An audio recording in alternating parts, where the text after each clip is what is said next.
Oh, he said he's on his way. Hello. Hello out there in Facebook land.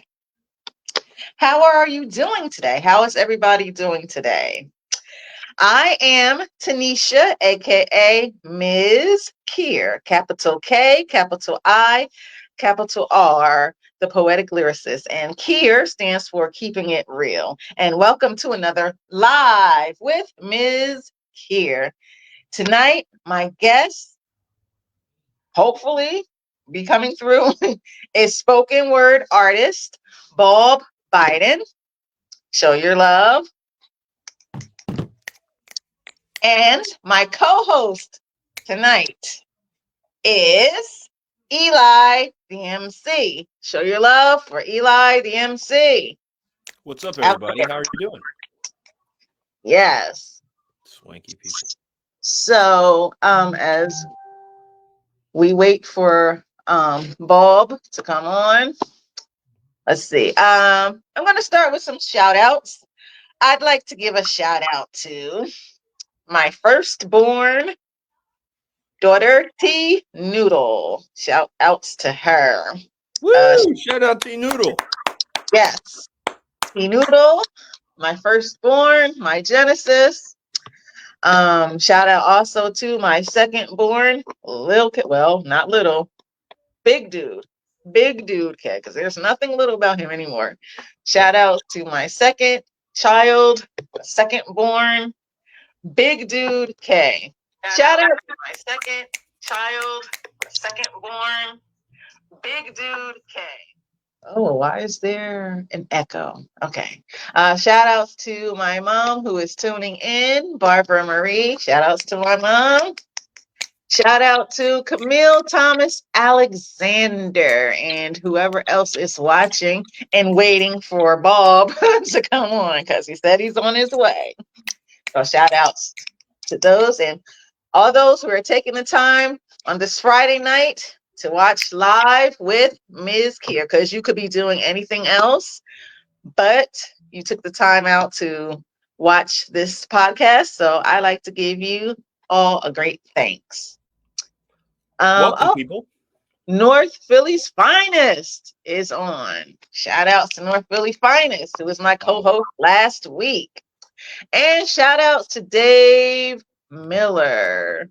He says, so little man is now big dude. Yes, he is, Dave Miller. He is 5 feet, 11 and a half inches tall. He's a big dude. North Philly's finest. He said he's in the house and peace and blessings with the fire emoji. And Camille Thomas Alexander said, good evening. And my mom said, okay, I am here. She's here. So everybody show your love for everybody that's in the comments. And here is Bob. Yeah. Show your love for our guest, Bob Bidon. Hey. Hey! Hey! Into the building. I just Yay. gotta fix my lights and stuff. How y'all doing? How you doing? MC Welcome. guest host, what's up? MC Eli. Okay, Yeah. What's up, Bob? what's up, brother? How you Out doing? here, brother. Please excuse me. I'm just trying to set some things here. You know, you gotta set my whole theatrical uh environment. Okay. All right, 1 second. I was just giving some shout outs while we were waiting for you and reading the comments. You were yelling out And I remember what birthdays. you Can I said shout out a too. birthday real quick? I'm sorry, Eli, what you say? Can I shout out a birthday real quick? It's my aunt Rhonda's birthday. I don't know if she's gonna Sure. watch it, but happy birthday, Aunt Rhonda. Happy birthday to his Aunt Rhonda. Happy birthday, Rhonda. Yeah. What is it now? The season is not Sagittarius yet. It's Yes, what is it? it's Sagittarius season. It's already Sagittarius season? Yes. What? So fast. I know. Shout out all the Sagittarius in the building. Yes. What? Yes, this is officially Sagittarius season. Wow. We're getting there. What about you? What are you guys? Oh, you I'm a know, Aquarius Scorpio. in the house. We Aquariuses, man. Scorpio in the house. Birthday was Ah, last Sunday. okay. What up, Scorpios? Yeah. Yeah. Oh, we have also in the house Ashley Coulter Brown. She said, "Hey, Oh, handsomeness." what's up, Ashley? How you And doing? That's we the also, queen. we also have Jennifer McKiernan, wife of guest Damian Tillery. So show your love for Jennifer McKiernan Tillery. And she is a Sagittarius also. Her birthday is December 19th. Hey, what up, Sages? We out here. Yes, my firstborn is a Sagittarius also. She's December 11th. I'm the 11th. Oh, really? Yeah. Oh, wow. Oh, small world. Indeed. Yeah, that's cool. Well, I don't get to see everybody's chat out there, huh? I don't know Oh, you why can't see. I can't see the audience. Oh, You I got oh, can't the see. screen. If you click on comments, it should all come up. Okay, let me see. Let me exit full screen. Yeah, you have comments. Let me see. All right, all right, all right. I can't respond to none of them, could I? you should be able to. No, I can't respond to the comments. Oh, Oh. maybe when after you go back, then you can respond to the comments. Mm-hmm. Like I hopefully my people from Facebook are in here. Got Ashley's here. Thank you, Ashley, for coming. It's my partner, my lady. Okay. Uh, Thanks for coming through, Ashley. Oh, what happened to Eli? Eli, where'd you go? Eli, where'd you go? Okay, well, as we wait for, well, I think I might want to change my background. I don't like my background. I mean, as you see, we that's me wait. right there. This is me in 2005. I was in King Lear production. And this guy right here, that's Avery Brooks. Oh, cool. Avery Brooks. It was done at the Yale, oh wow. Gosh. I was gonna say Yale John, not the Yale Repertory Theater.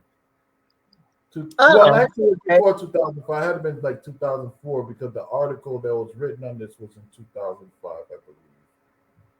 And it Oh, was an all black cast. It was a King Lear production, all black cast. Of course, Avery Brooks. You know who Avery Brooks is? uh-huh. Yeah, a man called Hawk. He was Star Trek, and this was an awesome, awesome cast, man. Like this was like one of the best group of folks that I've ever worked with. You know, and now I'm actually have a production going on. Oh, I'm sorry. I'm just go ahead. What's up, Miss Kerr?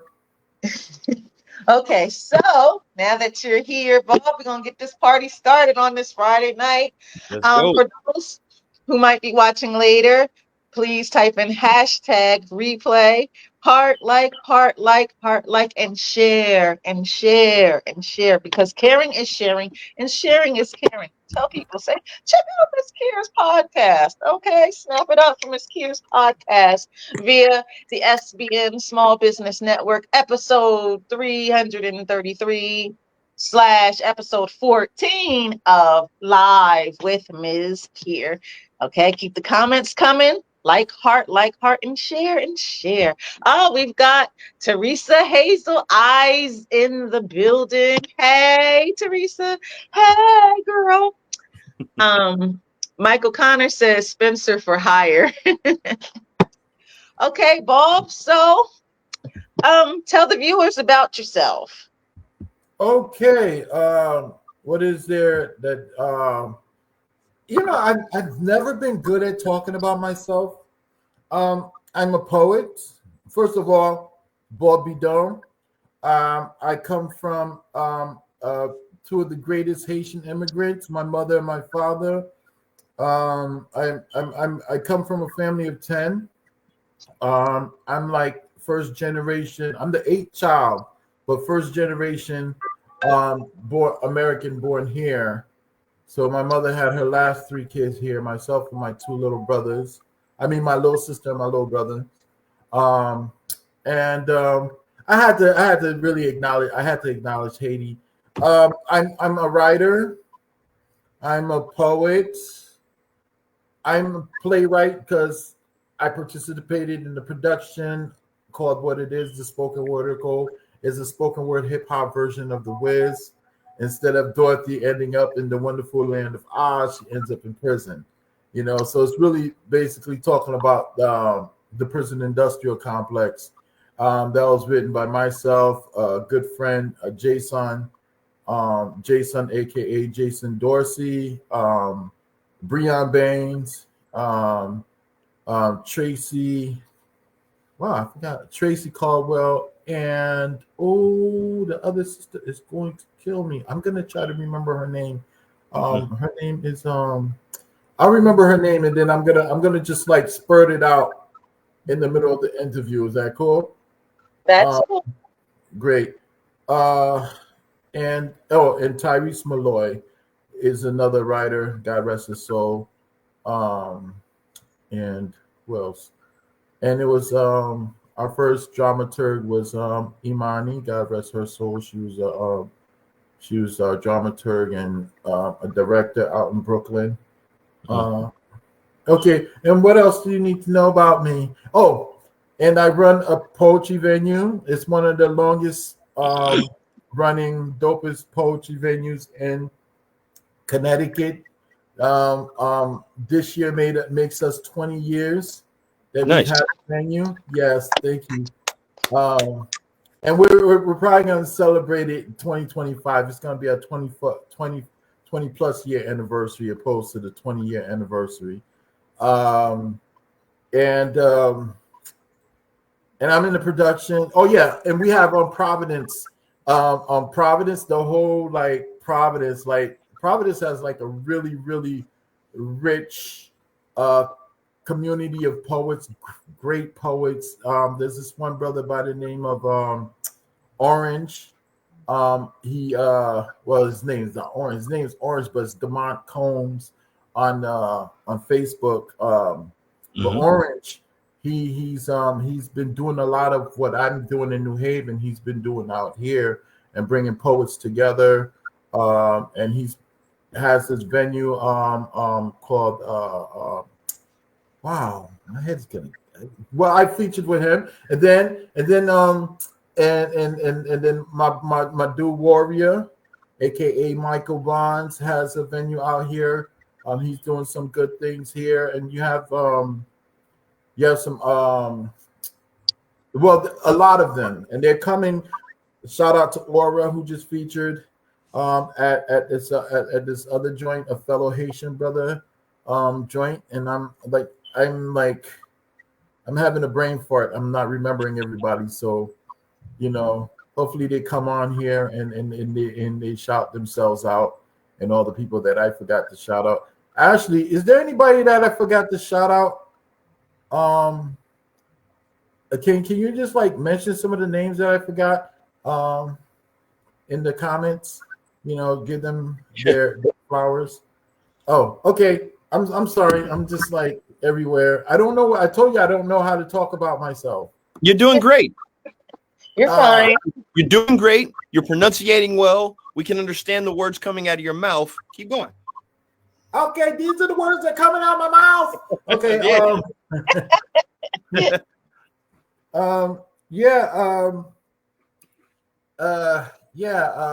We have some great poets out of Providence, Rhode Island. I had a question actually. Yeah, shout out to Rudy, by the way. Rudy's a great poet. We have some really dope poets. My homegirl Tony, she's been traveling back and forth to Connecticut, to New Haven, to our venue. When there was only 3 people, she would travel all the way from Boston to come down to Free to Spit and support what we're doing. I should have put my Cash App there because I've been putting out. I want to ask y'all a question because I put out my Cash App, right? And I'll say something like, "Hey, support the support from a distance, blah blah blah blah. Here's my Cash App," and I put the Cash App out there. I put the Cash App. I put Venmo, whatever, but nobody ever contributes. Is there something bad about that? Like, let me know. I just want to know. About putting the Cash App out? Putting out the Cash App information, the Venmo information. Cause I'm like, I have 5,000 friends on Facebook. I'm like, man, ain't nobody really support this. I wonder if people look at it as like me being a beggar or something. I don't know. You know what? Some love out there, Facebook. Yeah, brother, some love. Cause I'm like, man, huh? This will encourage them to maybe to change that habit, because maybe they see it and in their minds are just like, oh, it's just another Cash I'm like, App. you could just give $5. Listen, you have wealthy people get more support than people who are trying to make something for the community and stuff. And I don't understand that. Like for example, the vice president, Kamala. Kamala raised over $1 billion, right? I'm just saying. And I'm like, damn, I'm just trying to get something so that I can feature artists. I want to be able to pay artists because I don't like exploiting artists. I don't believe in that. Like, I'm very against it. So I'm like, I haven't had a feature in so long because I'm like, people aren't really supporting the venue like they're used to. So it hurts the venue because like now I'm like, I can't afford to pay a feature because I depend on that door. So I'm hoping that maybe when I put out the Cash App, people will be like, okay, I got you. Then that way I could get a feature. Even if there's 2 people in the space, at least I don't care if there's 1 person there, my feature is getting paid. You understand what I mean? Yeah. So that's my attitude. Yeah. Anyway, I was just gonna say, I think when it comes to it's just, I think a lot of people are going through interesting times, but I do think that the right crowd will find you, especially the more you talk to it.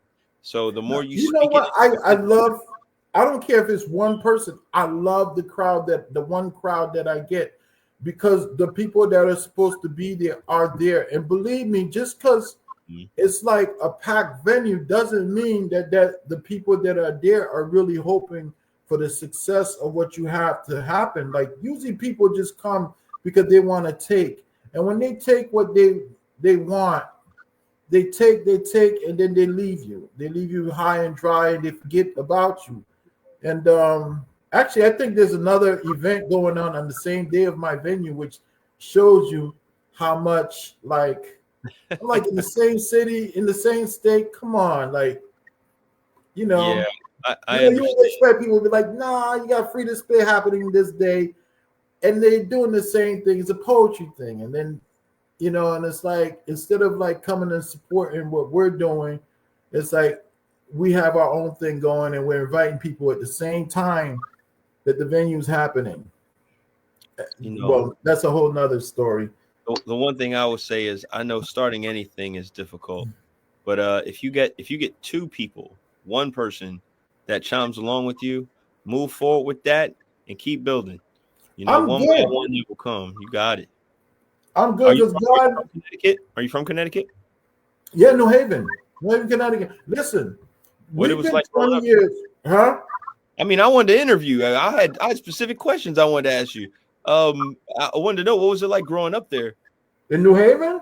Yeah, New Haven is it street, suburb? What's it's it like? Beautiful. Let me tell you something. Nobody like where they're from, right? Nobody, like, people always go visit somewhere and be like, oh, this is beautiful. You know what I'm saying? Like, somebody visits New York, right? And you be like, oh my God, I could live here for the rest of my life. And then you move to New York, and once the honeymoon's done and a few gunshots, and you're like, whoa, I didn't know it was this bad. You know what I mean? So it's sound like you lived in Brooklyn. Huh? Sound like you lived in Brooklyn. No, I have a lot of friends. I've Mz.KIR, she's one of my peoples. That No, sounds like but some personal knowledge. He was like, "Oh, well, once the honeymoon is over, because we know once that the honeymoon is over, yeah. that's when the bullets come. And you know, but New Haven is a beautiful. The people there are beautiful people. The people, you know, I, I, I, yeah, you know, you've had New Haven has done, because Yale is in New Haven, right? Yale University is in New Haven, but they try to separate that. You know, when you hear the media talk about, like they always talk about Yale, but they fail to mention New Haven. You know, for some reason. So it's growing up in New Haven, was it like majority black, white? Was it like mixed? Well, Everybody? well, in my hood, like, you know, I love my peoples, man. I'll go to the moon and find black people. You know what I mean? Like, I love my people. So the majority of my circle is like, you know, yes, it's just like any other city. The richer the city, the poorer the people, right? Like, you know, like New Haven has a huge African American community, right? Huge. But the people who run everything are not us. Because how can you go into a court system, right? Like I've gone into the court system. I've walked into the courts, and I'm like, the people who are up here is not us. But yet the majority of that courthouse is people of color. So it says something, right? It says something. It's like so that goes to let me ask you, because I know as a poet and as a speaker, you pick your subjects to talk about. Do you do a lot of political banter, or are we talking? Oh man, that's me all day. Well, if you know my friend Carlos, I mean Angel, if you know brother Angel will tell you, you know, I'm part of that family. The bread is rising, you know. Those are my brothers. Fine. Like that's what we do, man. And I can't help it. You know what I mean? Like sometimes I write an erotic poem, right? And then, you know, but it's like I gotta write something, right? You know, like I have this one poem that I was just working on, and it's what is it called? I don't even know the title of the poem yet. I didn't even give it a title, but I'm working on it, and this poem is really, it's almost like it's really talking about me, right? Because like one thing I know that a lot of poets do is that a lot of poets pander, right? They pander not because they believe in the cause, but because they want the cause to like them. You know what I mean? Mm-hmm. You understand? Like you know, and or they'll sound like somebody else because they want, because that's what worked, right? It's so this poem talks about a lot about that. I didn't finish the poem. I was trying to finish it before I got on here, but I was like, I ended up having I had rehearsal, and after rehearsal, I was like, hey, I got this. I have to be on this podcast at 9:00. I need to get off, so I actually stopped rehearsal early, so I could. Okay. So you're gonna perform a piece of it for us. Yeah, as a matter of fact, I'll do it right now. Let me see. The poem is not done, so anybody who came to this, they get to hear it first.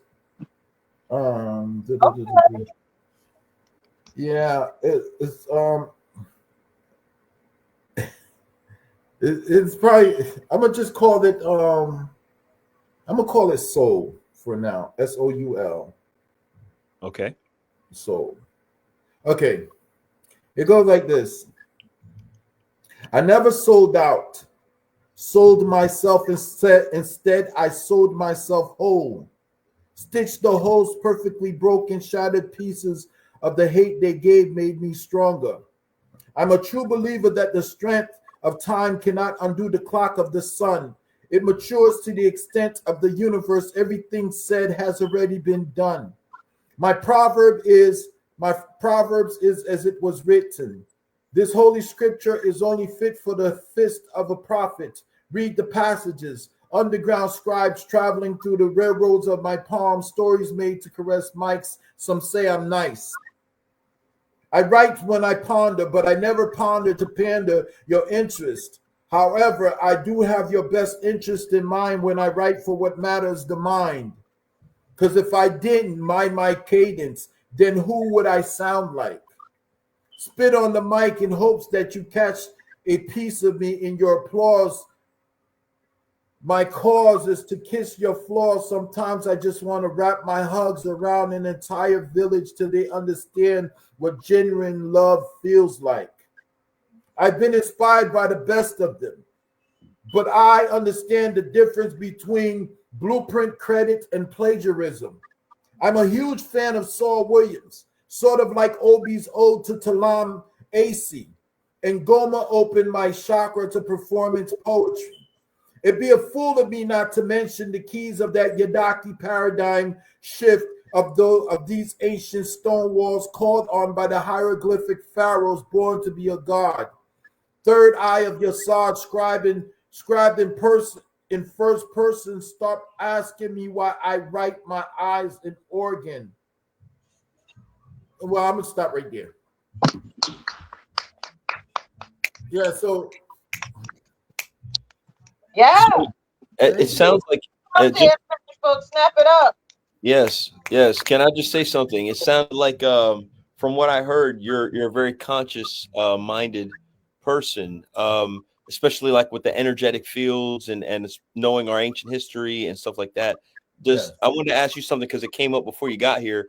Does the year of the dragon have any significance to you? Was this year like a different type of year than the last few years?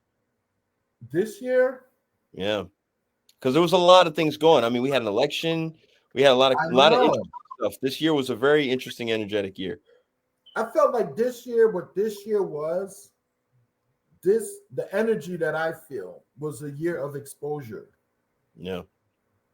You know what I mean? Like Cat Williams talked about it at the top of the year, right? Mm-hmm. And everything he talked about, people were like conspiracy, whatever, because Cat Williams, they paint him to be this like drug addict, or he's not right in the mind. Cat just be, Oh yeah, they try to call him crazy. Yeah, but yeah. Cat Cat is a very intelligent dude, and I don't believe stuff just because Cat said it, but. Yeah. When he was talking about Diddy, he was talking about Diddy before it became popular to talk about Diddy, because that's one thing I noticed about society. Is society, they won't back up a cause unless there's a bunch of people backing up that cause. Unless it's okay. It's like it's okay. Is it okay for us to talk about civil rights? You know what I mean? Like, is it okay for us to talk about? Huh? You're describing sheeple, the people who kind of have to watch and see what everybody else is doing before they decide to take any action. Bro, I've been that in the poetry community. I've had people walk up to me and be like, "Why don't you go do that poem? You see how they looking at you. You know what I mean? Like, it's like, ooh, you know what? That brings me to a question, because I had this one locked and loaded. I was waiting for you to touch on that subject. I can continue. Well, we could continue on this. What do you want me to finish with, the 2024? Okay, yeah, 2024. 2024 was a year of exposure. It's like the devil's face was exposed. Diddy's face was exposed. Because Diddy always talking positivity. He's cutting his hair and he's going for these runs and he's talking about vote or die. This is the Diddy that we all knew, right? Even me. But what broke my heart was seeing how he beat the heck out of this young lady.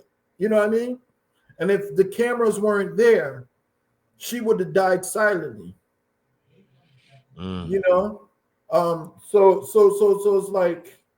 it's like Diddy was exposed all the way up until the end when Trump was running for, at this election, right?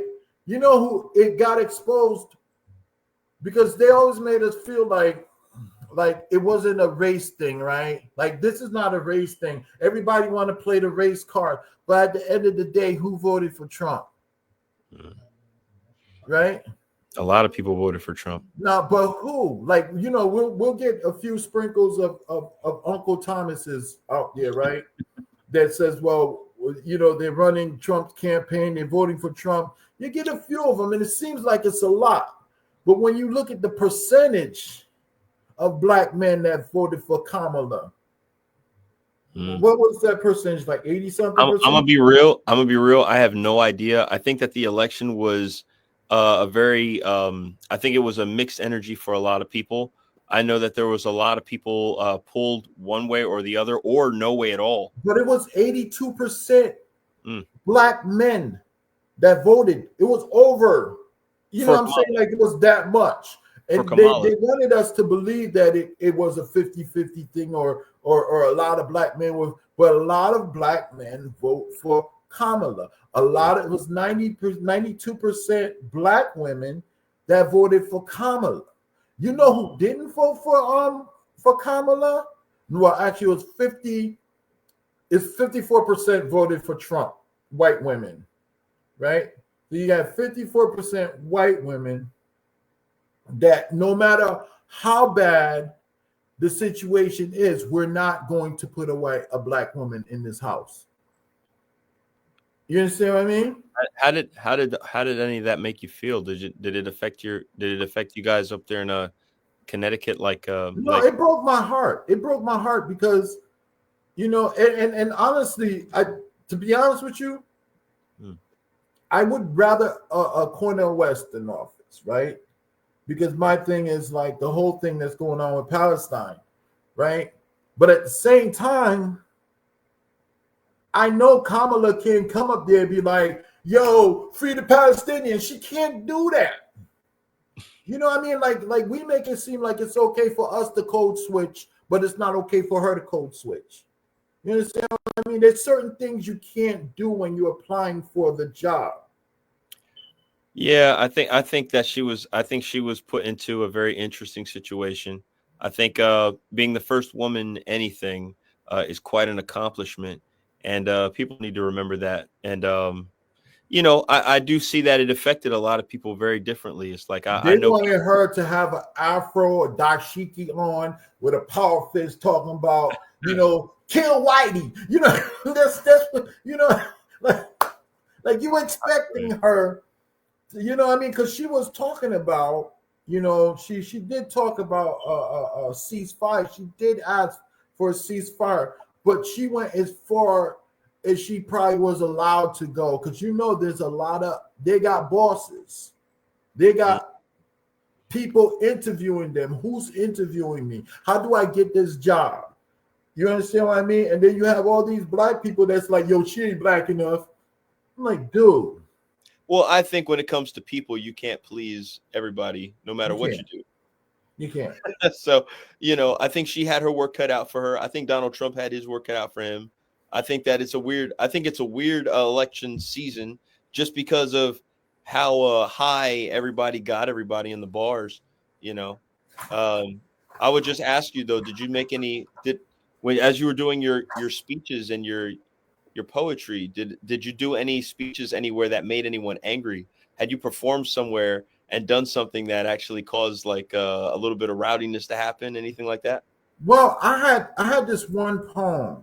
I was so mad because like it was a friend of mine, and she, you know, she had a venue, and my mother had just passed, right? So usually like I'd introduce the poem, but I'd be very, you know, I'd do it in a funny way. I'd be comical about it. But it's this one poem that it was a poem that I performed at a lot of venues with this poem. Yeah. It's called The Hustle. The poem's called The Hustle. And what I would do is like I'll print out a stack of those poems and I'll sign each one of them. And then I would charge like $1. Like if somebody want to give $1, they want to give $5, whatever they want to give for the poem. Put it in the cash. Yeah, not the cash up, but they would just give it like put if they want to give $1 for it, they just give $1 for it and they just grab it. If they want it for free, they can have it for free. But I just signed and was like, thanks for supporting me. And I did that poem at the venue. It's called The Hustle, and I explained the poem before I did the poem. I was like, well, you have a lot of places that exploit artists. But when I was doing when I was performing, I was just one of the what do you call it when people don't pay a bunch? They get a bunch of features but they don't pay them. It's what is it called? Like you get like 5 features, but there's no open mic, I guess. But anyway, it was like I forgot what it's called. It's called the I forgot what it's called. Gosh, like say if you feature like 5 poets come to your venue and they perform. A showcase. It was a showcase. And I talked about how certain venues, would exploit poets. Like they charge like $25 at the door, $30 at the door. It's like 500 people in the room and the poet doesn't get paid anything, right? Right. And I talked about that because the place that I did it was at my friend's venue, and I felt like it was a safe space because like these are my people, not whether it was or wasn't. But what I'm saying is like, and it wasn't like a message towards the space neither, because these people were good people. It's a soul food restaurant. There's an encouragement. It's like, if we conscious. Yeah, it's like I'm doing it. I'm just talking about it because this is a poem that I've been performing at different venues. Yeah. And I thought like, so instead of the person, I guess the owner of the establishment thought I was talking about them. Instead of the person saying, no, it's nothing towards you. He does this poem everywhere he goes. Like, like I know him, like that's my dude. Instead of that, it was like, y'all see what these people around you, what they're, man, they're kind of, I'm like,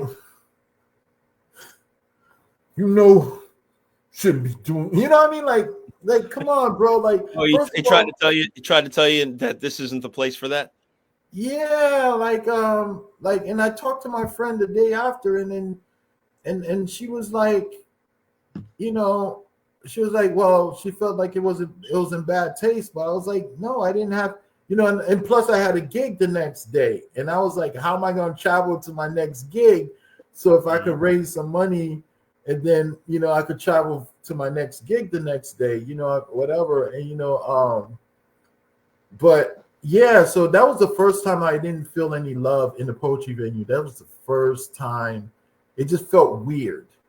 Yeah. And the poetry venues is just pure love. You know what I mean? Like that was the first time. And like I'm like, if the owners had known, like, this poem it was nothing directed towards y'all. Y'all was paying the person who was organizing this whole thing anyway. So somebody got paid in here. So it's not like y'all was exploiting artists, and there were some really good people, man. And I didn't really get to experience that because they thought that I was like really like disrespecting their establishment. And even if I was saying it towards their establishment, I don't see why they should have gotten upset anyway.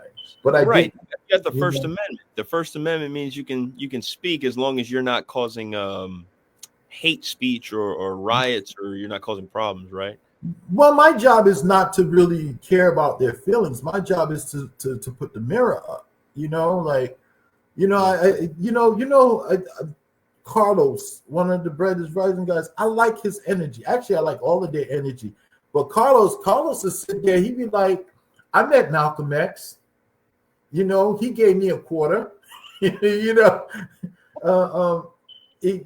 energy that he got, right? It's like I'm not here to sugarcoat anything, because I think if we sugarcoated things, we wouldn't have progress that we have today. Sure. Black people would have still been getting beat up. Mm-hmm. And I think like a lot of people are afraid to say something because nobody else is saying it, right? It's like, And it has to be a certain person. It can't be this unpopular guy right here that's saying it. It has to be somebody, you know, like, because I've said stuff where people ignored it, and then I've heard other people say the same exact thing, and everybody's like, "Wow, that's so profound." I'm like, "Dude, I just told you this last week." You know, I think, yeah, I think. So you're an advocate for the First Amendment. Yeah, well, I'm an advocate. Yeah, first, but I'm not even just talking about, because when you say First Amendment, it sounds so boxy-ish, right? It sounds boxy, but the freedom to be able to express yourself and say the things you want to say is very important. And I feel like that's what separates us from other places, definitely. Yeah. So, you know, as a person who wants to hold up a mirror, you know, that's got to be a very important one. You got some people who are just, I mean, they're afraid to be original. Like, there's this poet who I love. He's a great poet. He has punchlines, and his poems are very sarcastic with his punchlines. And his name is Jamal St. John. And Jamal St. John is known for winning a lot of slams because of his style. And then I'll go, and I actually heard a poet in New York at a slam sounding just like him with his cadence and everything, and the dude won. And in my head, I was like, the dude didn't win. Jamal St. John won. You know, because it wasn't, I didn't feel like that dude came being himself. And I feel like a lot of poets, they'll get that cookie cut style and they'll use it in a slam, and they'll talk about a subject matter that, in my opinion, I think a lot of them aren't really passionate about. Like, I don't think they really care about it, but you know, but if it's like this, the subject matter that wins, then they're gonna perform on that subject matter. Mz.KIR. So, you know, I mean, like, I miss like the Harry Belafontes. That's Sidney Poitier. Sidney Poitier said he stopped acting. He said because we don't have produced directors like we did back then, because those directors, they took, you know what I mean, like they took a lot of risk. You understand what I mean? Like when Sidney Poitier, when that white guy slapped Sidney Poitier and he slapped him right back, that wasn't scripted, but they kept it in the script. Right. You know what I mean? Like, yeah, the director took that risk. He took that risk. And you know what I mean? Like, he took that risk. It wasn't about like, how can I still look, we can still look beautiful and pretty and stuff. It's like, you know, like, so you're not really a fan of PC culture or this what they call it, what's it called when they're getting rid of culture? It's called cancel culture. Cancel culture, yeah. I can't stand them. I can't stand them because cancel culture, to me, they're a bunch of punks, because they could cancel regular people who are fighting for them, but they won't cancel Trump. You understand what I'm saying? Y'all can't cancel Trump. You can't cancel that rhetoric that these people. I mean, look at all the Is this censored? Is there, like, you can't cuss on this? I think we want to keep it clean. There might be some little kids watching. So don't worry, I won't cuss. No, because sometimes I catch myself about to express myself and then I hold back. But like, to me, like, cancel culture, they should have. It's like a lot of stuff that cancel culture is supposed to be canceling. They're not canceling, which makes me feel like they're not really working for us. They're not for us. They're not by us. You know, as in the people who are doing the canceling are not actually the people who you think are canceling. No, I don't think so. I think cancel culture is there to help the status, to help the top percentage you know, the not, you know, but to help a certain group of people, right? Like, you know, a long time ago, we were the oppressed ones, and then now you have and and I'm not saying that you don't have some oppressed white people out here, because you have a lot of oppressed homeless white folks out here, you know, just like us, you know. But black people oppression is just a totally different kind of oppression, right? And that's what we had for us. And I feel like what they did is they leached onto something. They created something to leech onto it. Because to be honest with you, what was the Me Too movement? You remember the Me Too movement? Yes. That movement, actually, the Me Too movement was started by, I forget the black woman's name. What's the black woman name that started the Me Too movement? I forgot her name. Oh, gosh, I can't believe I forgot her name. But anyway, it was started by her because black women were being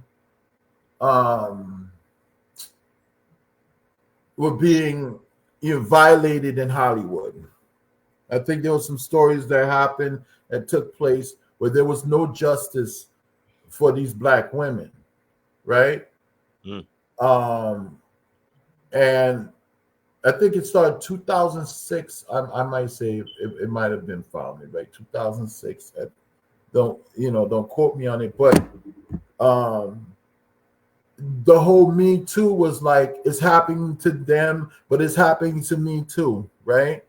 That's the whole idea of the Me Too movement. Like, it's like, you know, it's almost like Black Lives Matter, right? When we feel like this person life matter, this person life matter, this person life matter, and we're like, well, Black Lives Matter, right? And then you hear them say, well, this white woman was raped, this white woman was raped, this white woman was raped, rape happened to this and this, and then black people are saying Me Too, right? It was ignored until 2016, when a white woman came out and used the hashtag Me Too. That's when it became a big movement. You understand what I mean? Like, it's like anything that like cancel culture is, it's like it's not for us, in defense of us. You understand what I mean? Mm-hmm. I know I went all the way around everything just to say something, but cancel culture is like it cancel culture only exists because a certain group of folks are trying to see how it can work for them, how they can make it that glove fit. I think they've definitely found a way to get rid of people, especially since I think a lot of people who get canceled in public culture, it's like you go through a lot in public culture. You never know where you're catching somebody or what mindset you're catching them in whenever you start talking to them. So, when they start saying, hey, we're going to hold you accountable for this, whenever you were just going through that, or maybe you have something completely nobody even knows about happening and you're just in a bad mind space. You say something, you find yourself gone. They're lynching our people, man, in broad daylight. In broad daylight. And you got Uncle Tom saying, well, yeah, he black. He must have did do it. He must have did do something to piss them white folks off. You know what I mean? Like, it's like they're lynching our people in broad daylight, endearing us to say something about it. Yeah. Endearing us. Because they control the media. They could say, well, Bill Cosby's guilty, and don't you dare say anything about it. Don't you dare defend him. You understand what I'm saying? And if you defend him, that means that you are part of this whole thing. And that's what they do. So people are afraid because they don't want, people to see them in a different light or to look at them in a different light. You understand what I mean? Like, it's like, I don't hate women. I love women. I respect women. Well, if you go defending Bill Cosby, then you one of them. And in the same breath, listening to R. Kelly on the background. I I had this one person actually. I think I said something, and then she was trying to like insinuate that maybe I'm whatever, because I was defending. I was just giving my opinion on the whole Cosby thing. I'm not no sheep, and I'm like, I just saw you dancing to R. Kelly step, you know what I mean? Like, and I'm like, and I was saying that, and this is before Bill Cosby, before R. Kelly got convicted, right? R. Kelly left a bad taste in my mouth since '97 when the tapes first came out. You understand what I'm saying? Mm-hmm. And I felt like I was the only one that felt that way, because everywhere I went, people were playing R. Kelly. They were playing it in the car, and people were dancing to it. They were singing along with him. And I'm like, in that same year that that tape came out, R. Kelly wins. He wins an Academy Award. That same year, after the tape was released, after all of that stuff. But now it became popular and it became okay. Then you have people stick their heads out. They're like, "It's okay. It's okay for us to not like him now." You understand what I'm saying? Is it okay for us to be against him now? Is that okay? What'd you call that? Yeah, I think sheeple. I think generally most people want to kind of fit into a group. They don't really want to be singled out because of their safety in numbers.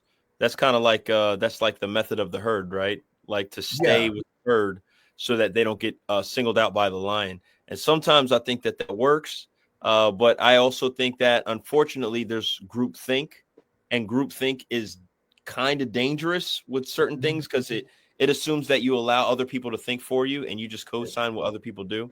And because people like that protection. It's that protection, right? It's like that. It's a group, so they feel protected. And that's why America loves the bully. They love the bully so much that he became president. You understand what I'm saying? It's like, that's why Kamala, people are gonna say, well, yeah, because she's one of them, and she's such and such and such and such and such and such. America just proved to us that the bully, because people feel like if the bully comes and is on our side, nobody's gonna mess with us, right? That's the mentality, right? That's the and there was something I was gonna say before that. Bob, I'm just gonna be 100 with you, man. I'm not really prepared to talk complete politics because I don't really have like, I keep my opinions personal on those matters. I don't know politics like that neither, brother. I just know like I just speak that stuff. I'm just like, yeah, I'm gonna let that do. Because the thing is, at the end of the day, like God is the only authority that I understand. So it's like someone might have power over here, someone might do this, but I know if God have it for me to do something, then it's gonna happen.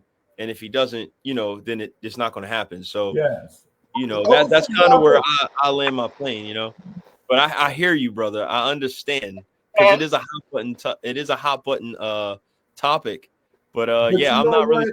I don't know statistics and all that stuff. Listen, I'm not even talking politics. You was talking statistics. I was like, bro, got it, bro. I'm like, I don't know. Am I talking? No, but I'm just talking like I don't even know. Honestly, I'm not even as smart as I put myself. You know what I'm saying? I'm just a regular person. You seem pretty intelligent to me, brother. I just know, what I mean? Like, I know what I've seen, what I saw, what I heard, right? Yeah. But I'll be honest with you, I'm not one to fear God, because people always say fear God, right? I don't fear God. I respect and I love, and I put God first. That's my God. My God wouldn't want me to fear him. I think that's all psychological, because they made the image of God to look like them. And then they're going to say, well, you need to fear God. Psychologically, we're going to fear them. Just like psychologically, they say that God is a man. Psychologically, a woman is taught to obey her man, because it's like he's the next image to God. But that's a whole nother story. But anyway, like, I'm a big... We can talk. We can go ahead and change it. Oh, Got Mz.KIR? comments here in the comment section. So, let's see. Okay, hold on here. Michael Connor said networking with your poets community and those who have an affinity for the arts, they can be supporters. Latanya Davis said, Trinity said, I know it can be rough, but keep going. You never know what a person will do. Keep pushing. Shout outs to Lil Trinity and Latanya Davis of the SBN. Mm-hmm. And shout out to North Philly's finest, Michael Connor.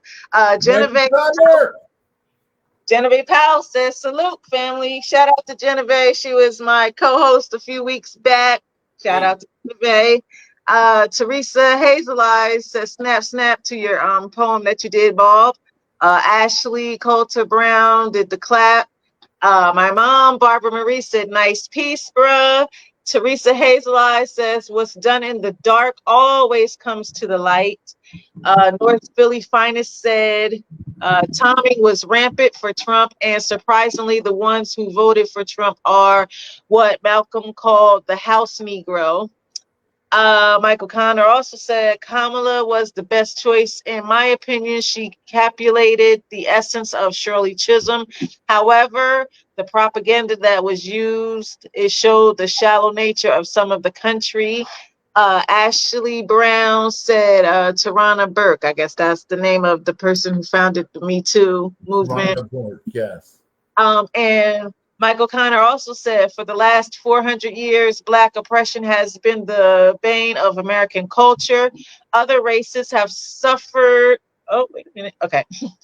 Other races have suffered indignities beyond our comprehension. Though the horrors endured during the Middle Passage was a travesty and tragedy, that we still endure, though psychological slavery and blatant racism. And he also says, in my opinion, the Black community should hold itself accountable for their actions, from R. Kelly to Bill Cosby to Michael Vick. Everyone makes mistakes. Though when we hold these people unaccountable for their actions, we should remember that they are fallible to their own mistakes. That is from the comments section. So, Yeah. Shout out to the people in the building. yes. Bob, I have Yes. a question for you. Go ahead. If you could have dinner with any poet, who would it be and why? That's Oh man. Listen. I give Ngoma props because Ngoma is the person who actually introduced. I mentioned in my poem. Ngoma opened the doors to me being a performance poet. Shout out. So I can't just say one poet.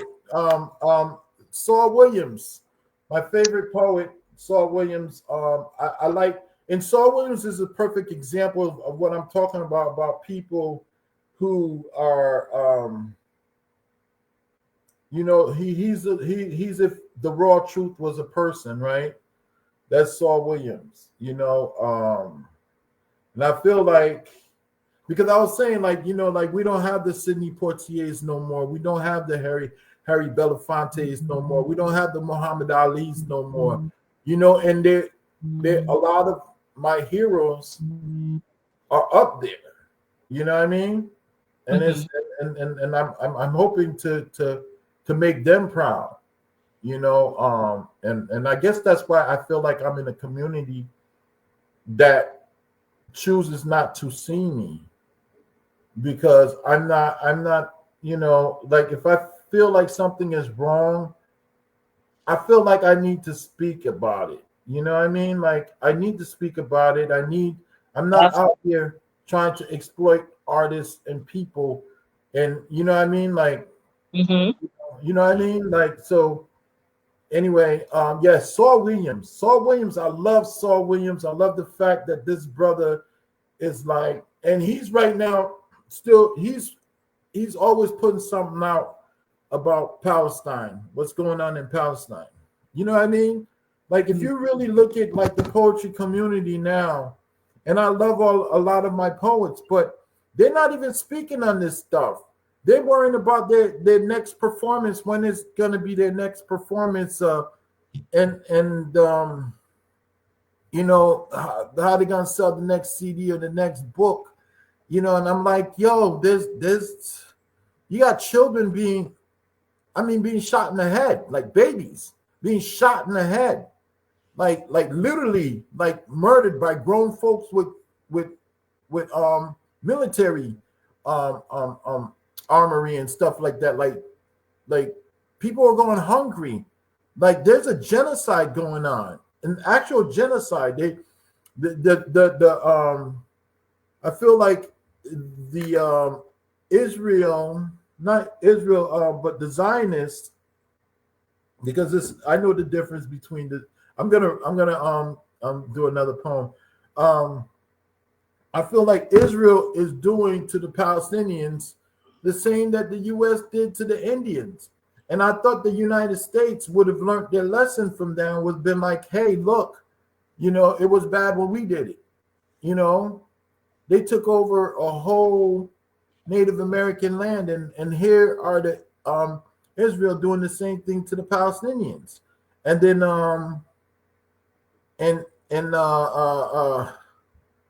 but poets aren't talking about it. The performers aren't talking about it. They're like, yo, how can because now I think they're giving Grammys to like the poets now, right? The new thing is Grammys.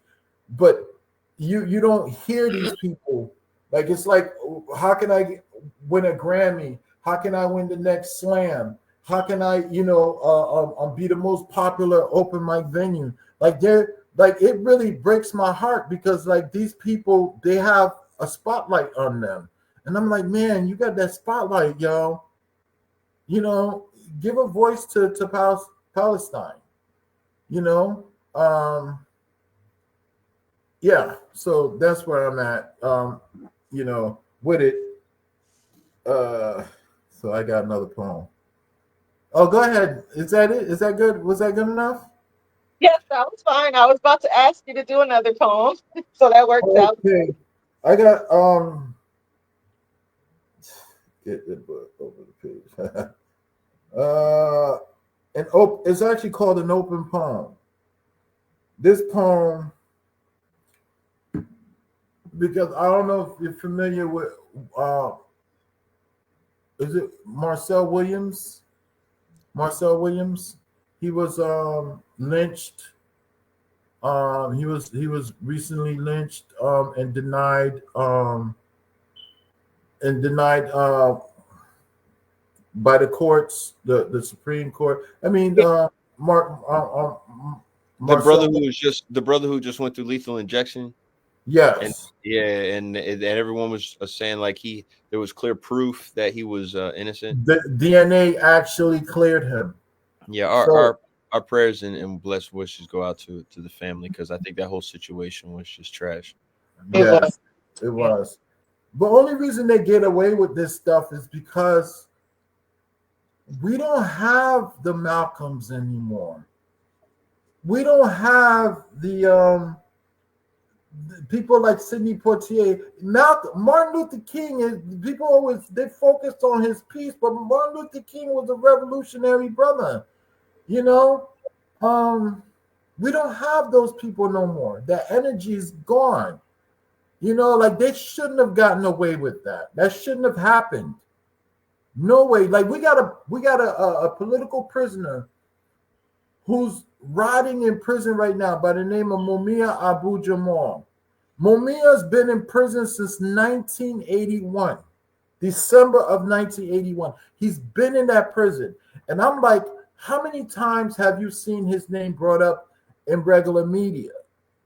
All these poets, all these conscious rappers, like all of these hardcore gangster rappers, like how many people are actually bringing to light the story of Mumia?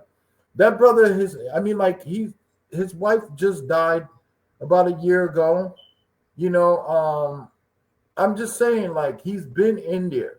So I can understand America saying, well, we were this kind of America then, Not no more, but there's still that same America because they're not trying to release that brother from prison.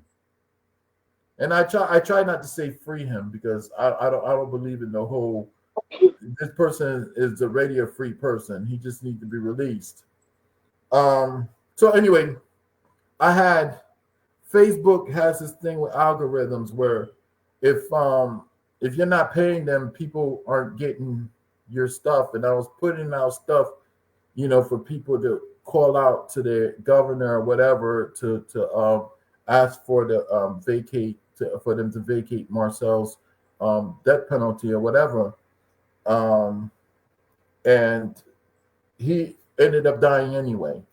And my message didn't get to too many people on time. So this is actually an open letter to Facebook and Mark Zuckerberg and Facebook.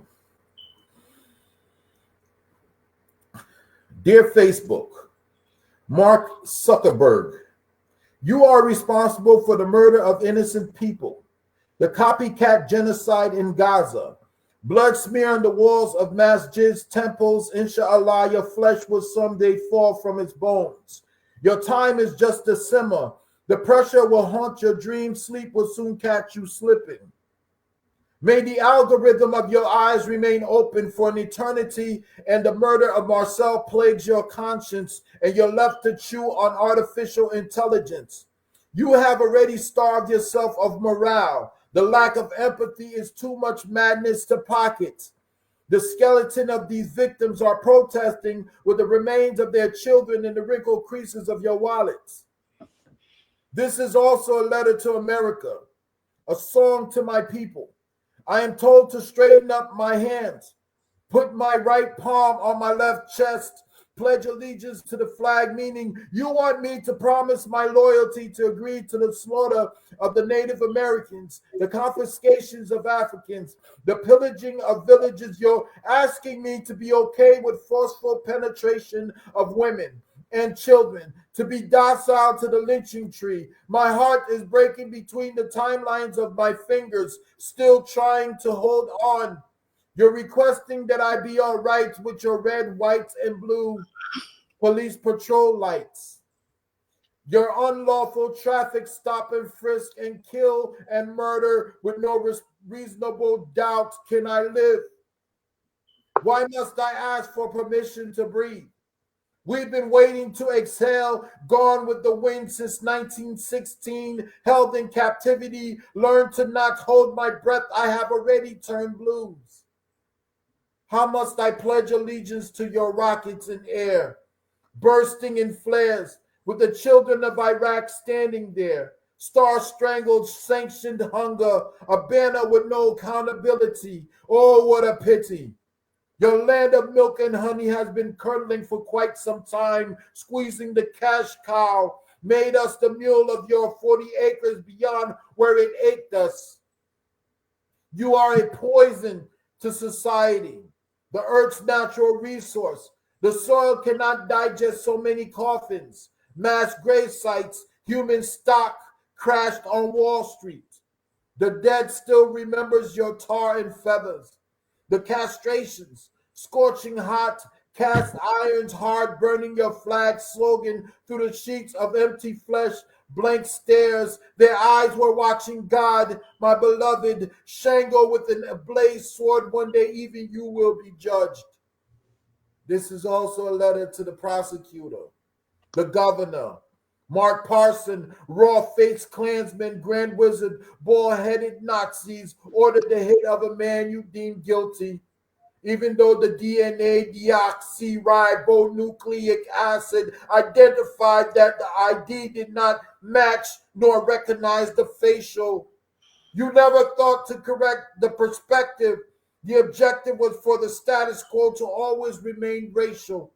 Confused, the bilingual 99% fighting over politicians promising wealth, distracted from the horrors and slaughter that your wars bring, accuse us of anti-Semitism for speaking up. We know the difference between the people of Israel and the Zionists, the difference between the people who live in America and a political agenda. You were born to murder. Your caged ego sings a cease and desist from the plagiarism of its image. The bird hunts to eat. You hunt for the trophy. Created a predatory system built to destroy in the name of conquer. Every path you double cross, invented the hate cross. A Jesus burning on black lawns had a hand in the Holocaust. Where's the story of the black Jews? The news uncovered, undocumented history buried in an unmarked grave. Your laziness made us to be slaves a civil war couldn't abolish. Your profit is all the people you locked up, then legalize the weed business for your own profit. Why must I pledge a promise to who's doing the killing, the stealing, the oil drilling, the caged children, the kidnapping, the atomic bomb dropping on Japan, Hiroshima, Nagasaki, the bomb on Pearl Harbor, bombing in Philadelphia of the Moon family, Bay of Pigs, Sacco and Vanzetti, murder of Fred Hampton, Stokely Carmichael, the murder of Malcolm, the Reverend King, the open convertible top, public kill of John Kennedy, 4 baby girls, holder of political prisoners you knew didn't do it, release Momia. This is an open poem to whom executed a 14-year-old boy named George Stinney, enabled the gruesome murder of Emmett Till, the mysterious death of Bob Marley, Michael Jackson, and Prince Rogers, the Epstein's cover-up. America's melting pot is a wax statue of limitations. Oh, that was real deep, Bob. Real deep. Thank you. Woo! Goodness. Oh, okay. There's a lot there, brother. There's a lot there. I can tell you're very passionate whenever you write. You know, and expressing these types of notions out. You know, it's a very strong statements. You're saying a lot of things from our history, and you know, a lot of times we don't hear things from our history. Stokely Carmichael's and all these, that, and the third. You know, as you're doing all this, let me ask you: is there like a group of people, or is there someone specifically that you're looking to like change, or you want to speak to a certain people as you perform your speeches? I want to change the world. I'm speaking to the world. You know, I mean, because I could have just easily had that conversation with y'all. You know, but the reason why I'm doing this interview is because I want the world to hear it, right? I don't, you know, my goal is actually, you know, to change the world for the best, you know, like contribute something like, because like I just had my daughter just had a daughter, you know what I mean? My baby just had a baby, and she's gonna be in this world when I'm gone, right?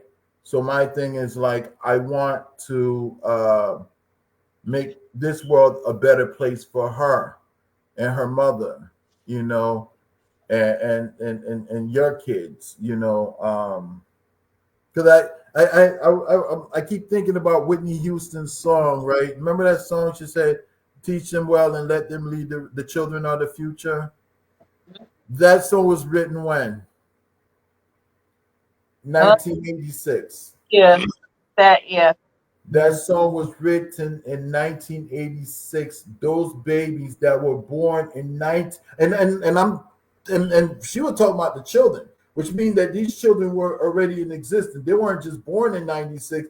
These children were like maybe like 8, 10 years old, 12 years old in that year of 86. You understand what I'm saying? So if somebody was born in 86, there would be 42 plus 12, right? 42, 52. Oh yeah, about my age. You know what I mean?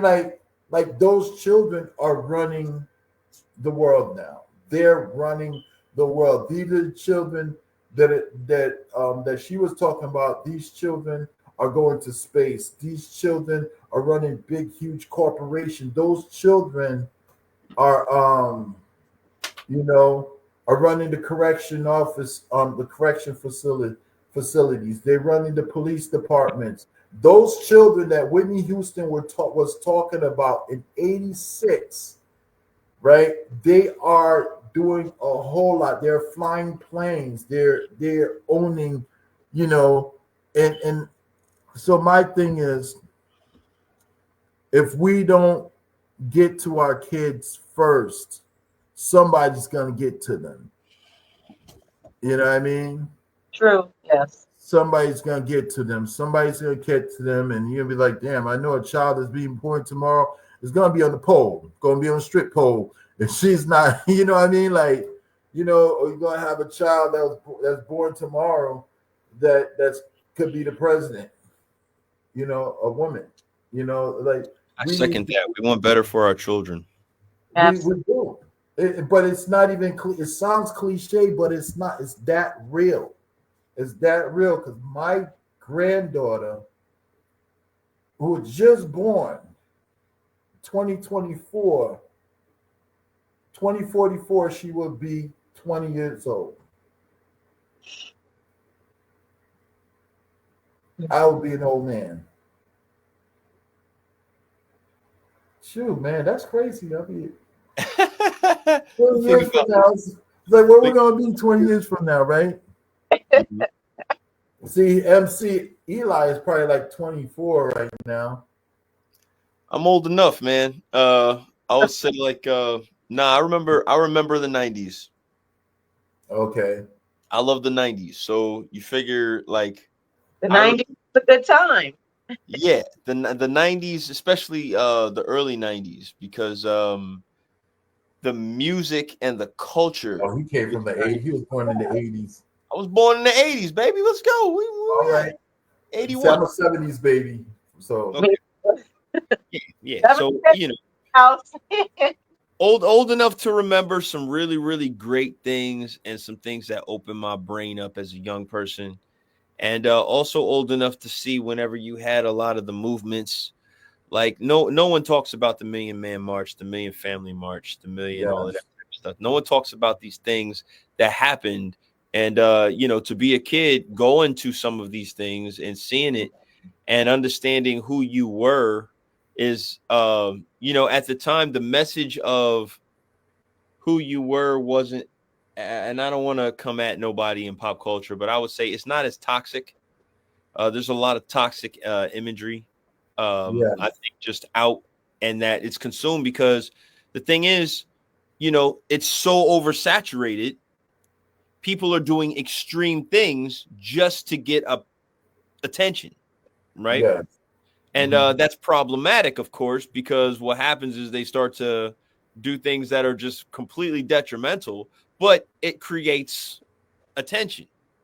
And, you know, when you need that attention, especially, you know, you're talking about people who are, you know, in a society and they're trying to put food on their tables. They're trying to support their family. They're trying to do different things, but, you know, everything's a little tricky, you know.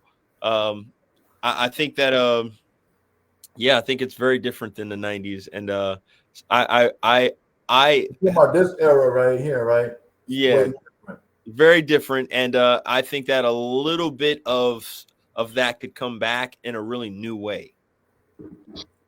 What do you call this? What do you call this? Is that a Nokia? No, yeah. Samsung? Yeah, but what do you call it though? My cell phone? Okay, you call it a cell phone? I mean, iPhone. But a lot of people refer to this as a smartphone, right? And then they have smart TV and smart this and smart that. Because like what they're doing is they're taking the power away from you and putting it all in here. And now it's just the same thing. I feel like when they always, like, people always praying in the sky for God, but God is within. But if you look within yourself when you pray to God and you look within, we all got into the habit of doing that. I think we would be a little bit more empowered than we are now, but because we're so used to looking outside of ourselves for everything, right?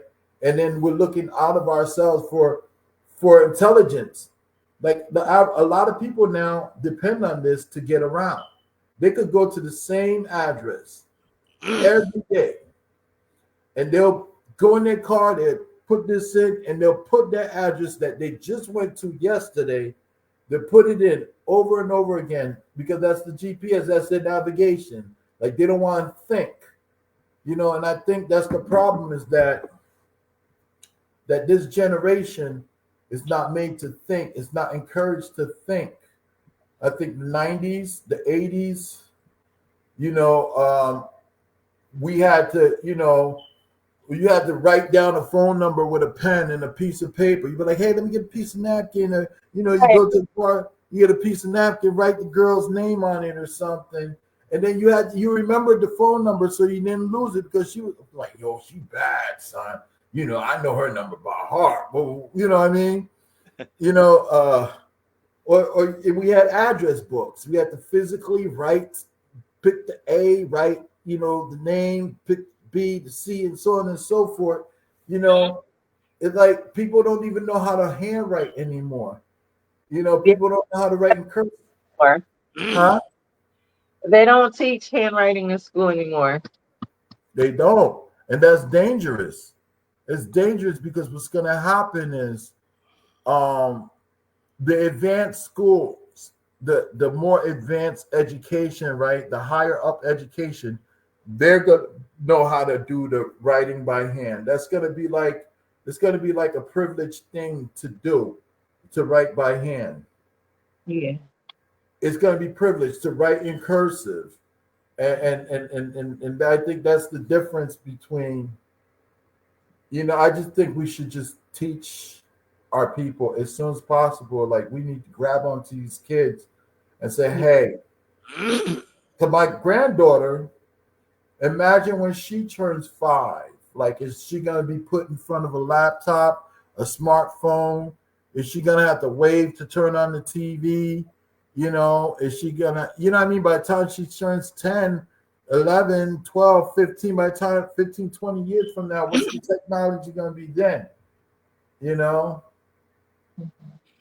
One thing I will say is whatever the future holds,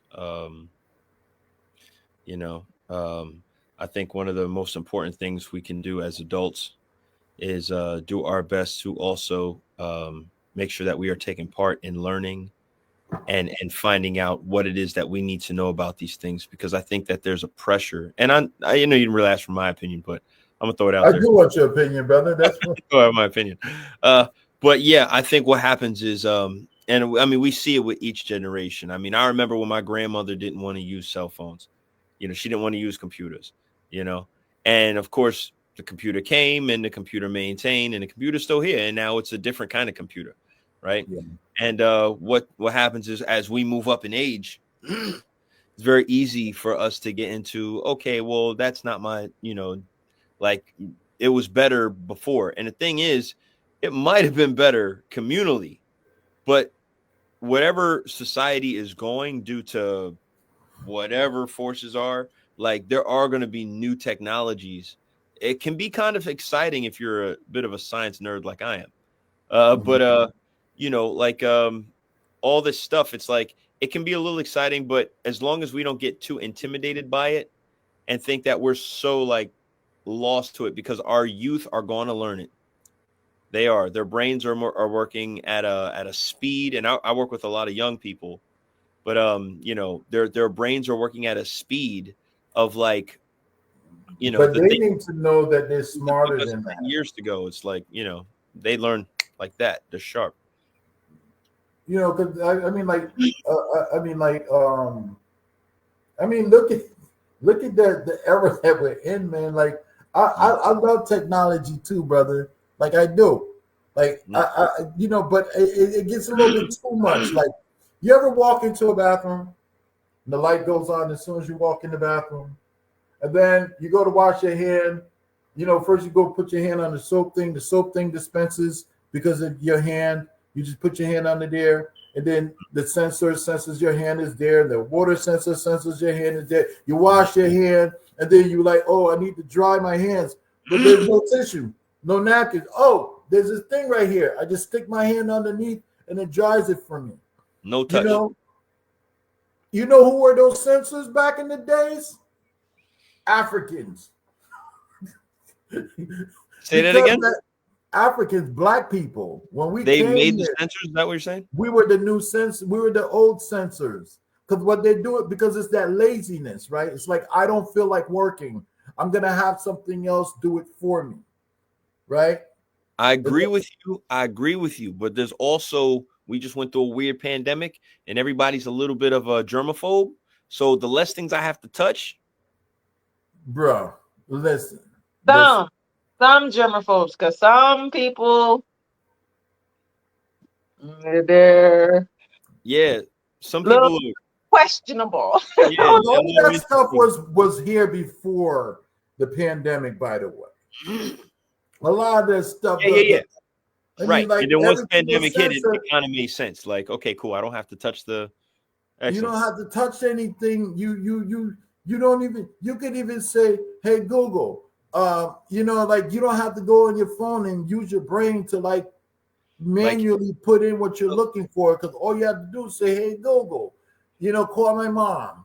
Google gonna call your mom. I think at some point that gets a little dangerous because it's like, and the reason why I say we as Africans, the so-called, I don't refer to our people as slaves, because we were never slaves. We were captives. You understand? There's a difference. You never hear the Jews refer to themselves as slaves. You don't hear anybody refer to themselves as slaves but us as black people. We were never slaves. We were captives. We came here against our will. But like the captives, like these white folks didn't feel like doing the work themselves. Just get a bunch of black so-called slaves, captives, and have them build the cotton, have them do everything, right? And it's that mentality that I don't feel like doing anything. I don't feel like doing it myself. There's definitely some things in modern culture that are set up to make us a bit lazier. But I mean, I'm gonna just go back to the bathroom thing. You ever use a bathroom in Times Square? Yes. In the train station? Yes. Did you want to touch anything in there? Man, look, they got soap and water. I turn on the little thing. I know, but I don't want to touch the thing to squeak I'm like, yo, just go ahead, squirt it out. Thank you. And then the faucet, I'll go ahead. I don't want to touch the faucet. Because you know what I'm saying? Like, it's not. Well, you're going, if you ain't wash your hand, then there's a problem. Well, right? I ain't saying no, because they got wash your hand. They got the things that automatically you don't have to touch it. But I'm saying though, but like, what if you did have to touch it? What would you do? I probably wouldn't use that bathroom. You'd have to use it. You put the soap, but you're gonna wash away that germ anyway. A guy like me, I probably wouldn't use the bathroom. I'll probably walk. You know that weird walk you get when you gotta pee? He got OCD, right? I'm just saying, you know that weird walk you got when you gotta pee, and you just be like, man, I got it throughout the night, brother. All right, so and I will be walking through Times Square like that until I find the first Starbucks that will allow me to use the bathroom. But what makes you think that bathroom is clean? Starbucks is cleaner than that bathroom? Well, it's like in my mind, something about, it being in time, because at the train station, right? You go in there, it be all sorts of just stuff in there. It smells like the looks, everything just be very interesting. Let's just leave it at that. Okay. But then if I go to a Starbucks, I know someone from the office is probably checking that every hour. They got a lock on the door. Somebody checking the bathroom at Grand Central every hour. Like, but they be, look, the people who work there, they be in there while people doing weird stuff in there. So it's like, they checking, but they ain't doing nothing about it. I don't know. I don't think it's that bad. I think it's what it is. I've seen some stuff. I'm traumatized a little bit, bro. I'm just saying, like, you go in there, you just like, what is that? Why is this happening? Man, just keep your eyes forward. Where you born? Where were you born? I'm a small kid from Pennsylvania. Pennsylvania? Yeah. Like Pennsylvania, not Philly, not none of that? I lived in all of these places. But where were you born and raised? Harrisburg, Pennsylvania. That explains. It's a small town. It's very like, people are very nice. You know, Okay. all that type of stuff. And then, you know, you go out to places like Philly where people are a bit more yeah, Aggressive. I mean, you know, there's a speed that they have to move at because of how Philly is many the home of people. brotherly love. That's what I knew Philly as. Like it seems like the more that they promote our places, like Philly was a home of brotherly love. Chicago was like, you know, you thought soul when you thought Chicago. You thought, you know, like now it's like crime, crime, crime, crime. But I think all of that is promoted because they want to gentrify these places. Mm. And you gotta criminalize, you know, you gotta whatever, but that's a whole nother story. But I But understand. I but understand when what you you're say Pennsylvania, I'm like, Pennsylvania. okay, he's from Pennsylvania. I'm But code you're switching an like MC though. I'm code switching like how they said Kamala had to. Like I'm from Pennsylvania, and sometimes you got to talk to people and you want them to hear you. So you have to make sure that as you communicate, you are talking to them at their understanding. But you Yeah. know, at the same time, you know, it's like, you know, we understand that when you're talking to people, people are getting more from you than just what you're saying. They're Yeah. getting also your vibe, your how you're saying it. But some people aren't on that same level. So I would just say, like, you know, yeah, Pennsylvania. That's okay. It's You know some what? I get that. I get this from a lot of from sure. one of my friends. Like, you sound like a white guy over the phone. Yeah. I'm like, yeah. Because you know how my name is pronounced, the American vernacular of my name? Bob No, my last name. Biden. That's how the American vernacular of my name is Biden.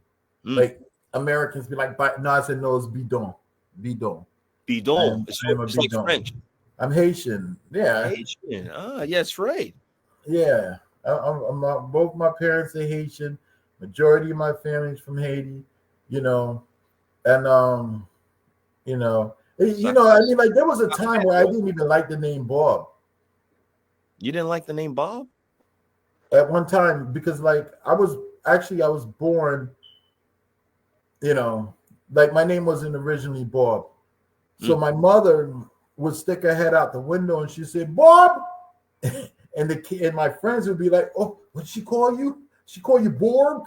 You know, and they're laughing at everything. I'm like, you know, This was like in Connecticut?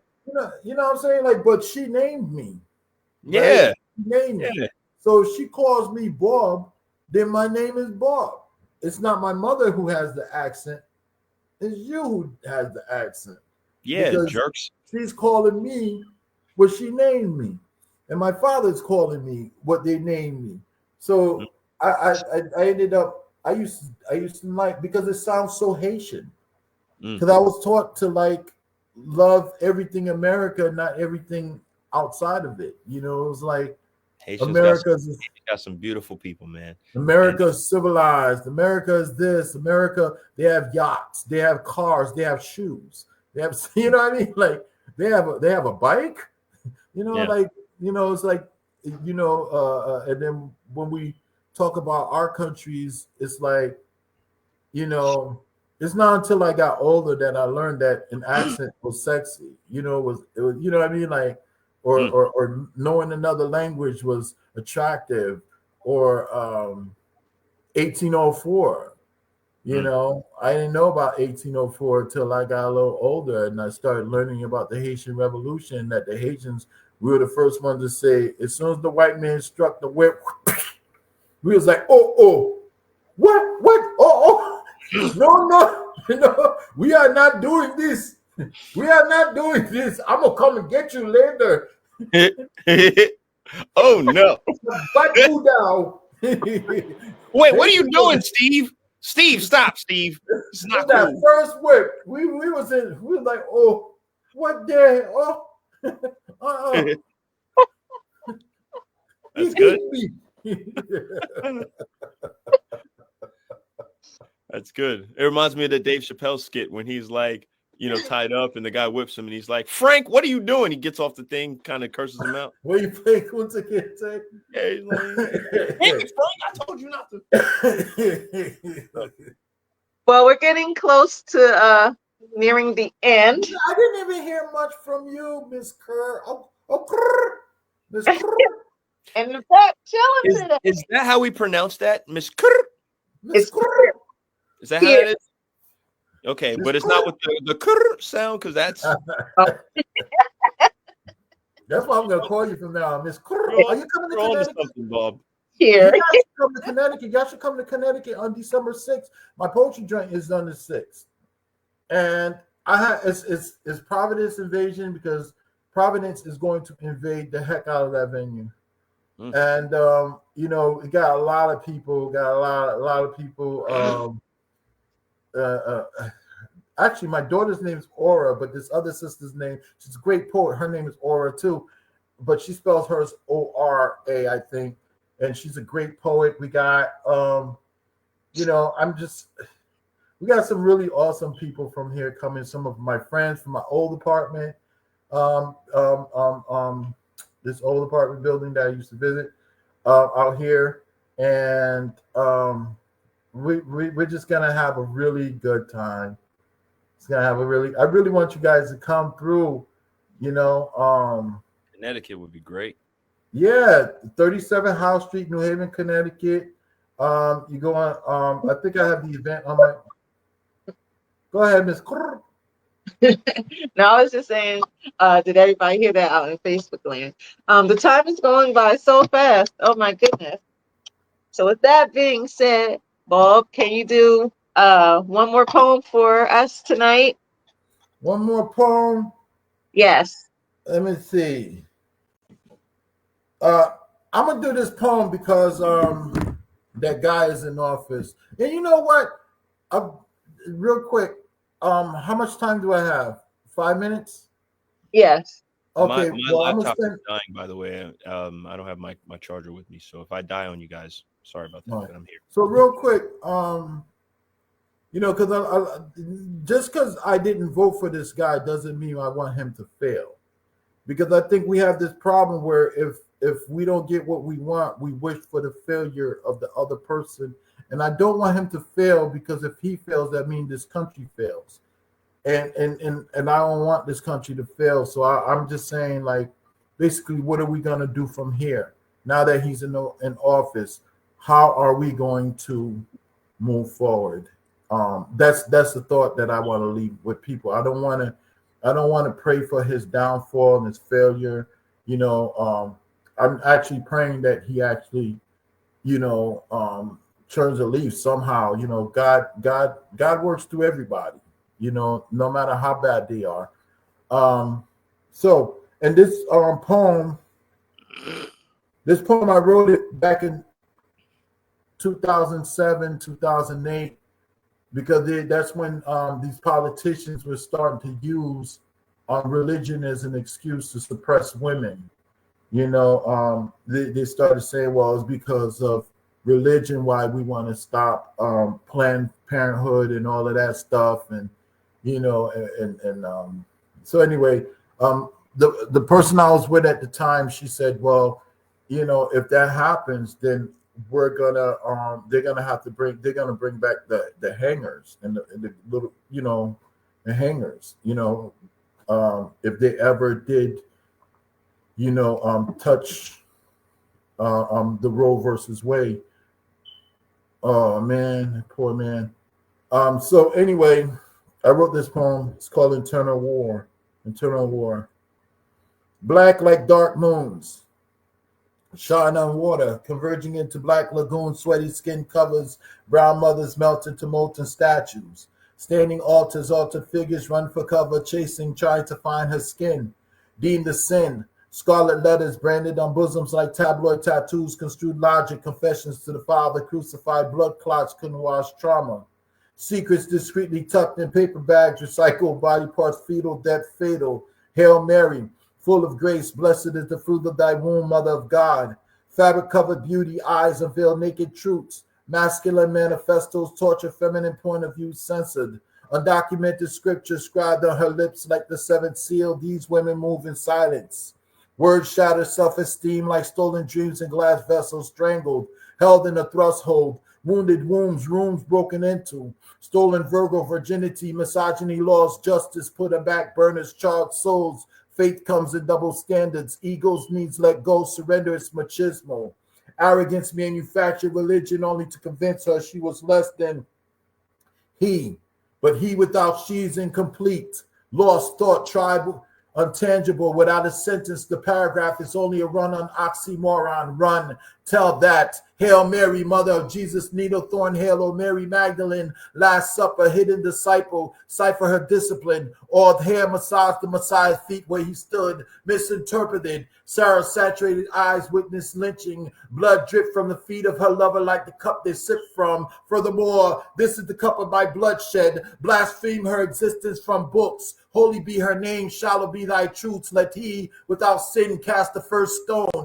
Dethrone Stonehenge mentalities, tally their truths to blame apples. What is the fruit of thy judgment? And why so much hate for she who mothers nature? Slaughter the shepherd. The Lord is my staff.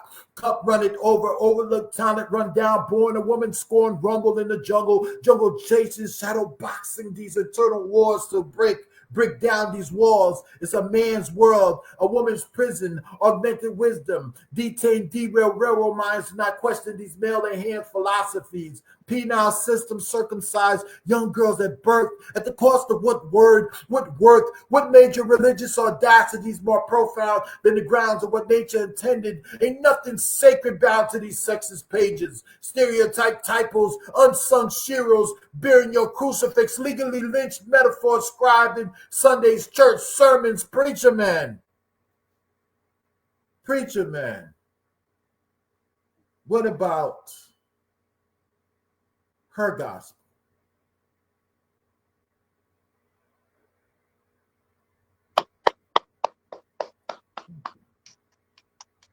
Yeah. She said, well, so we're done? Are we done? That was a great closing poem. Thank you. But you know that poem is very, it's sad because, you know, like, because they just did away with Roe versus Wade. You understand what I'm saying? So they've been talking about this since like early 2000, like 2007, 2006, 2007 is when I remember them bringing it up. And it's crazy how they actually would think just to bring something like that up. It's almost like saying, like somebody just, maybe black people shouldn't have the right to vote. You understand what I mean? Like, that's what it felt like back then when they started first bringing up the talk about Roe versus Wade. It was like, it's like any time now they could just say, well, I don't think black people should have the right to vote. You know, what if they just decided that just out of the blue? And we're thinking, ain't nobody gonna mess with that. And 8-10 years later, black people don't have the right to vote. And that's what happened with 2007, 2017, 10 plus 14 years later, women do not have the right to abortion. Wow. 14 years later. So I just think that we should really keep our kids in mind and really don't look at it as a cliche when we say the children are the future, because they are. Absolutely. Mm-hmm. Absolutely. So, Bob, do you have any shout outs you want to give?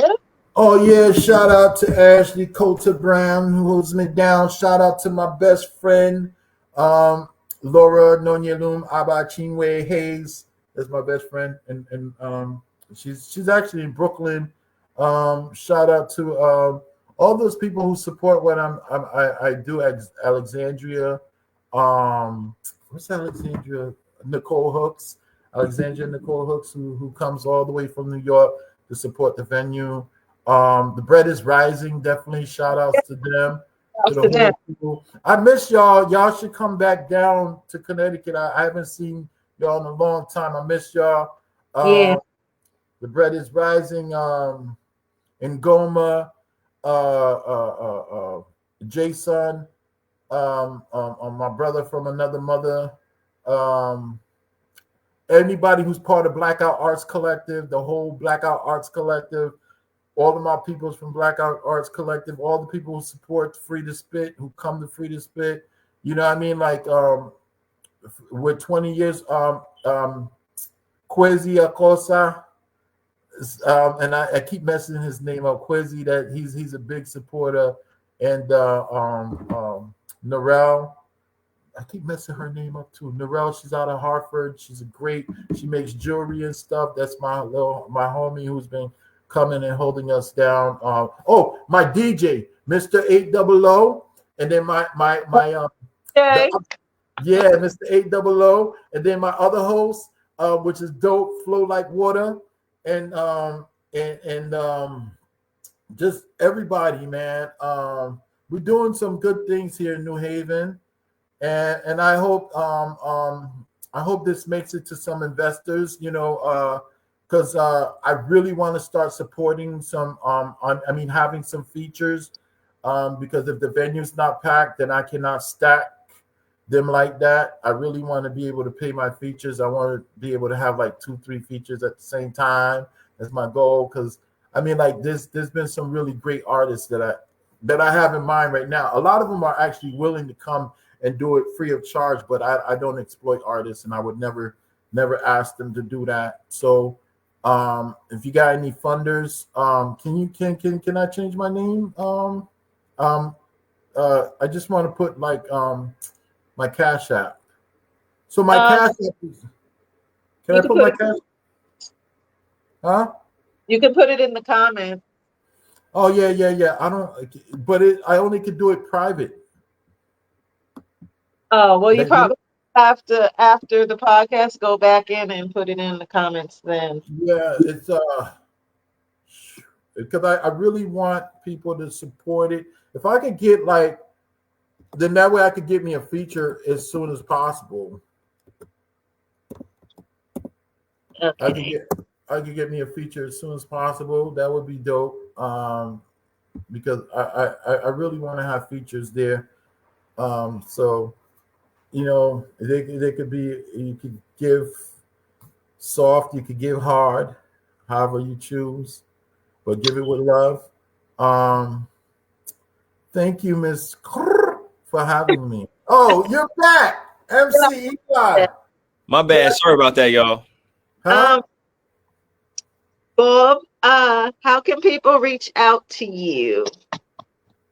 To me? Yes.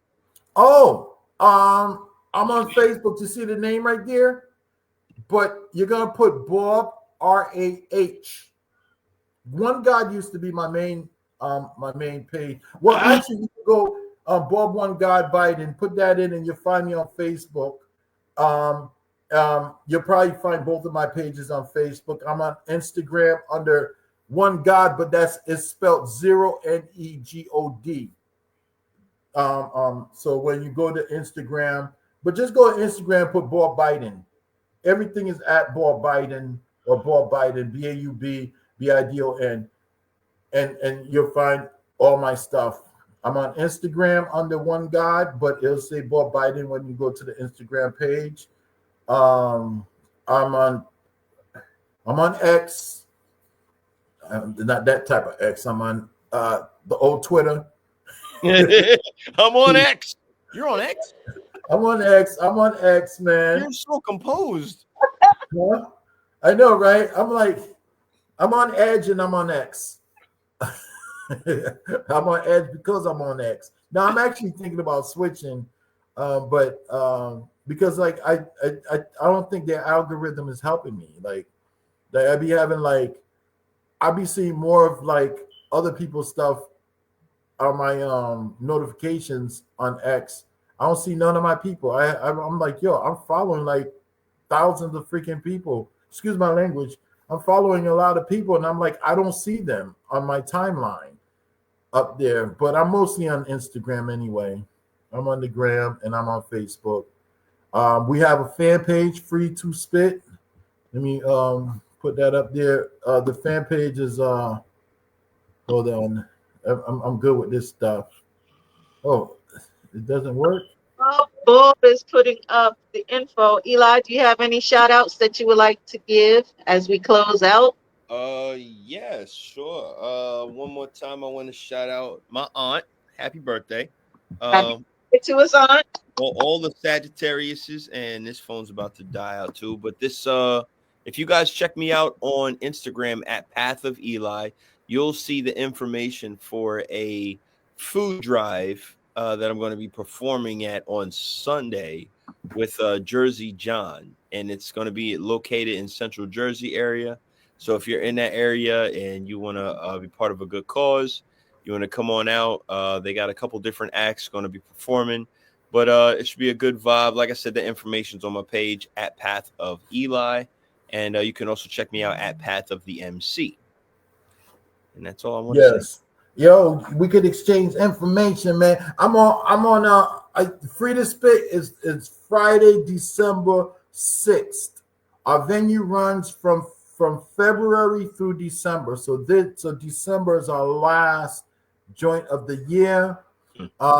If you are a very spiritual person and you got God energy in you, I'm not looking to make my venue a religious venue, but I would love to have somebody that would volunteer to maybe pray us out of the venue or into the venue or whatever. Because I love having the energy of the Most High, Creator of all creators, in the house.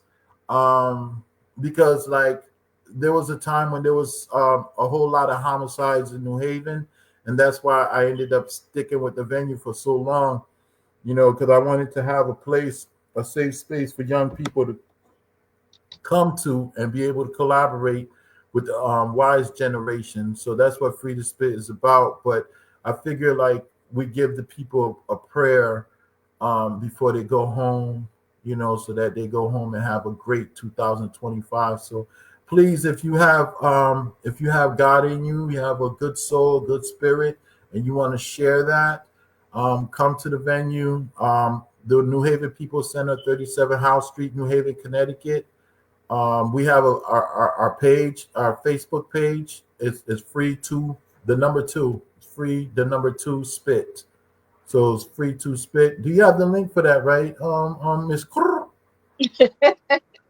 Did you put it in the comments? I could do that. They're not gonna see it. I think only you can put the comments. Can you comment too, Eli, or no? I don't think I'm logged in properly. Yeah. I just kind of clicked on the link and came in a room when I got kicked out. Oh, okay. No, I've died. Yeah.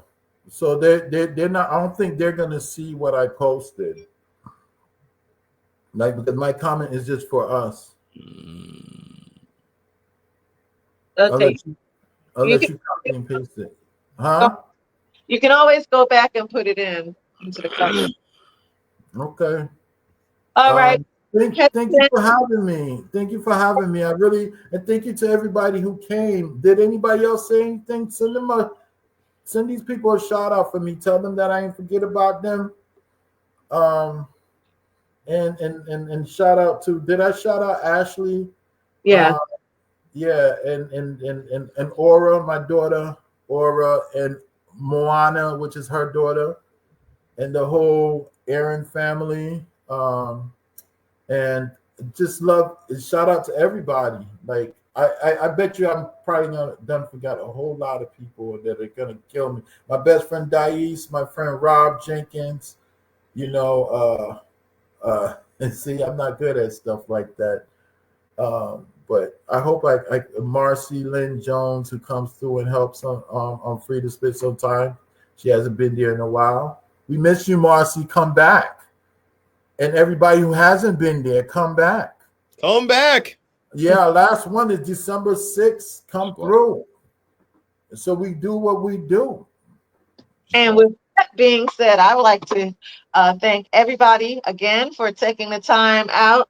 I'd like to give a shout out again to the Small Business Network peeps, Dr. Commissioner James McConnell, Gladys Bryce, Latanya Davis, Little Trinity Davis Floyd, Sean A. White, Indigo Divine Brown, and all the Small Business Network people. And shout out also to those who, again, took their time out to tune in tonight.